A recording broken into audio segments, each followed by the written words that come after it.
Assalamu alaikum students, I am Dr. Amara. Today's our topic is gross anatomy of muscles of facial expressions. So let's have an overview. The facial muscles, which are muscles of facial expressions, are in the subcutaneous tissue of anterior and posterior scalp, face and neck. They move the skin and change the facial expressions to convey mood. These muscles serving as sphincter and dilator mechanisms that also produce many facial expressions. Let's have a look at these diagrams to get familiar with names of these facial muscles and their arrangement around the facial orifices. First of all, you see the occipitofrontalis muscle. Occipitofrontalis muscle already have discussed with you by Dr. Fatma. In anterior view, around the orbital opening, there is a circular muscle called the orbicularis oculi, and a small muscle at the medial end is corrugator supercilii.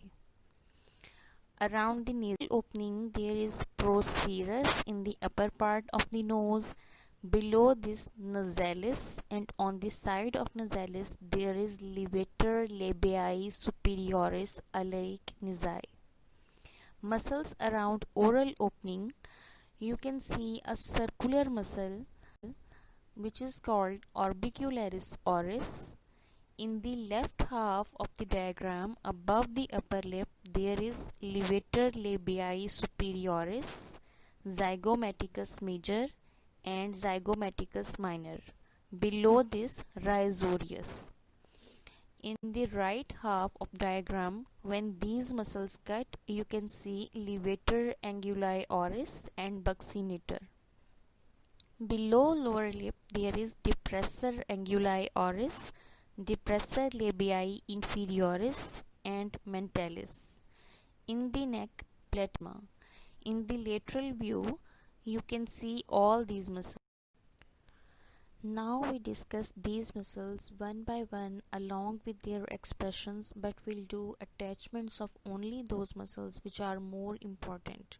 So let's start with the muscles of eyelid or orbital opening. First of all is orbicularis oculi. Orbicularis oculi, it is a circular muscle around the orbital opening and in the eyelids.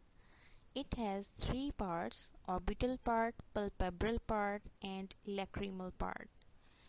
Orbital part is overlying the orbital rim. It arises from the frontal process of maxilla and nasal process of the frontal bone, and it inserts on the skin around margin of the orbit.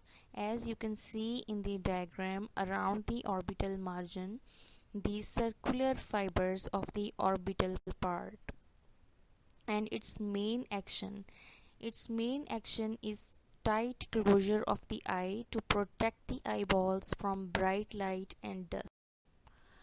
Palpebral part in the lids. Palpebral part arises from the medial palpebral ligament and it inserts on the lateral palpebral raphe, as you can see in the diagram. Its main action is gently closes the eye as in sleeping and blinking. Now the lacrimal part. Lacrimal part is lateral and deep to the lacrimal sac. It arises from the posterior lacrimal crust and lacrimal fascia, and it inserts on the superior and inferior tarsal plates and lateral palpebral raphe. The tarsal plates are two thick elongated plates of dense connective tissue. The main action of the lacrimal part is it draws the eyelids medially, aiding drainage of tears. Together, when all these three parts of orbicularis oculi contract, the eyes are firmly closed. Next is corrugator supercilii muscle. It draws eyebrows medially and inferiorly, creating two vertical lines or wrinkles above nose, demonstrating concern or worry, as you can see in the diagram. Muscles around the nasal opening. First of all is nasalis. It has two parts, compressor nares and dilator nares. Next is the procerus. Now the procerus and the compressor nares, it compresses the nasal aperture as the name indicates and wrinkles skin over the dorsum of the nose, and it conveying dislike.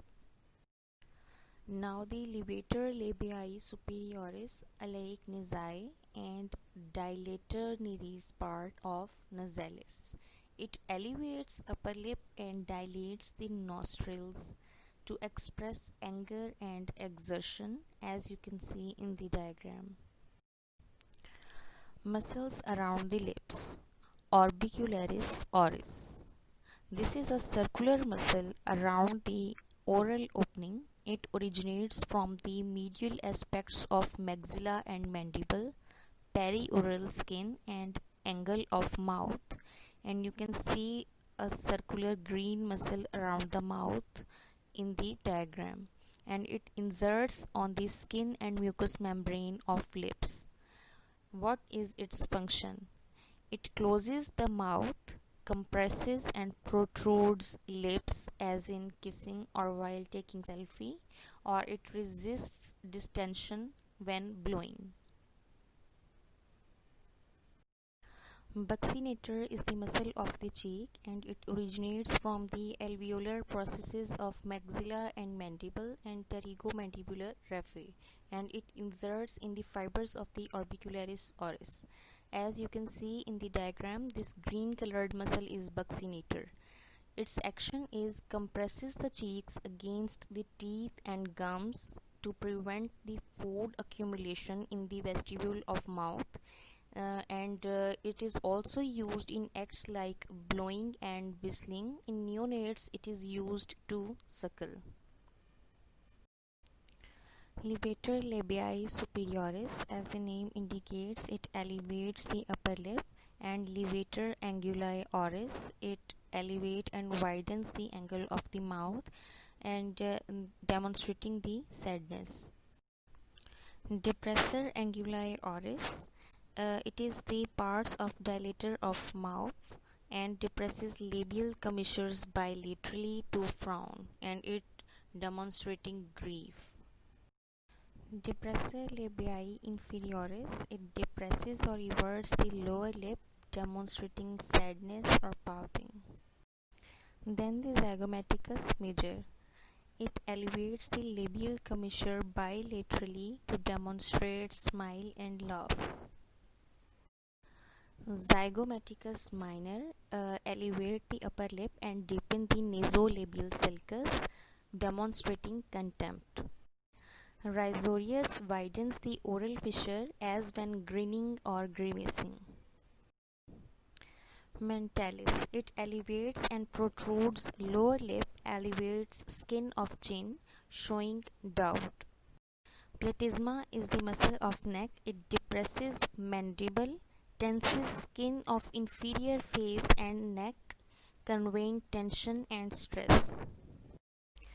Now here all these facial muscles are in tabulated form, and this table is taken from your book KLM, and you can also see from there.